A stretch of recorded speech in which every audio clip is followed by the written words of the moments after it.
So the one important thing I want to say before we move on, it's unfortunate we don't have the power today, but is that this environment is done in such a way that you have a very basic set of tools, but they can do a broad spectrum of activities, right? And they're all kind of connected in a certain way. So it's a CNC strategy, basically. So all the machines work pretty much the same. They will follow your CAD design, so your computer-assisted design, that you potentially created it by designing your own drawing.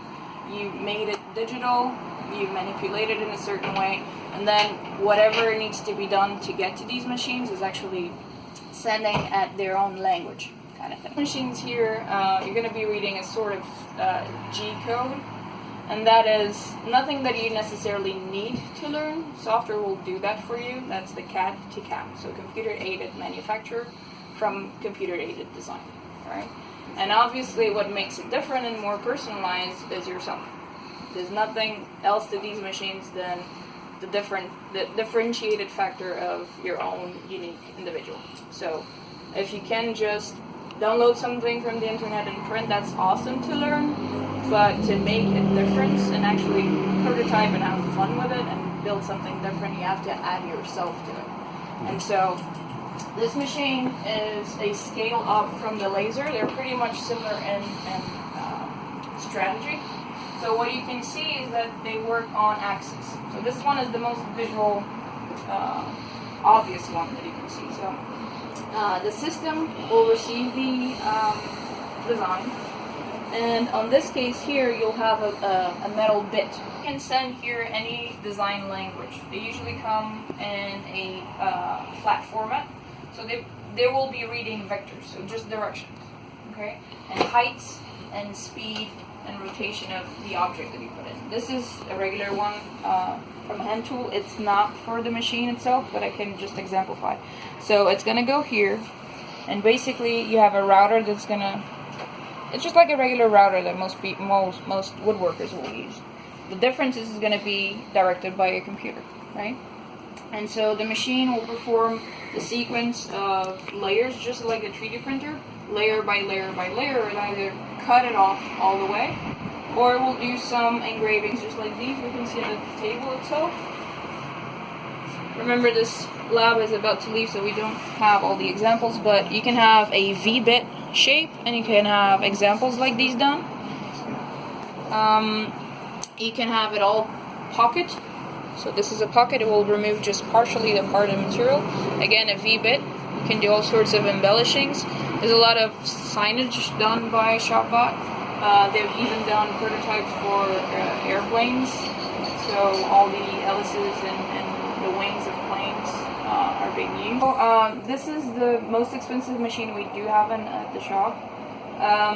But they come in various formats, so even if you didn't have the budget to have a full one, there's a full-size one that will have a sheet for 4x8. They're even bigger, but regularly in labs like these we have maximum 8x4. And you have smaller up to the size of a laser as well. So you can do small furniture. We can do the furniture that you see here in the lab. Maybe it's good to show a big preview of it. And these are actually using fasteners, but for most techniques you can actually use all of it with no added on assembly. Just by press fitting, you can actually have more structures being built.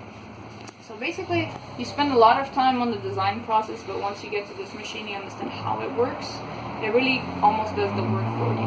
And if you are understanding how the machine works, how the system works, you can fast forward a lot of the repetitive projects that you have to do while doing furniture.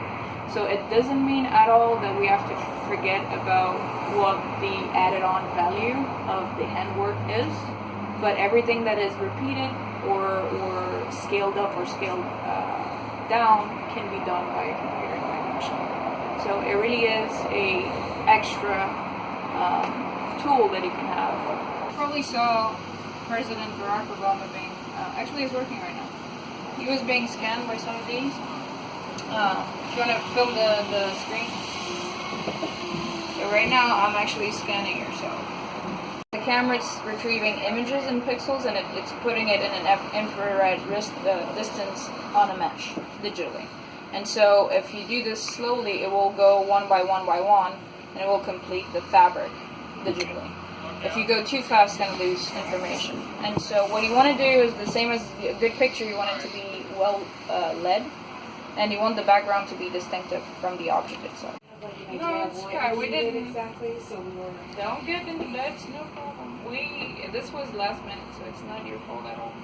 I was just trying to figure out if we reset this sometimes. It's a problem with the USB itself. So let's see. Restart. Are y'all based here out of Austin? Yes, I am in Austin. Awesome. So we can jump into the little bits too.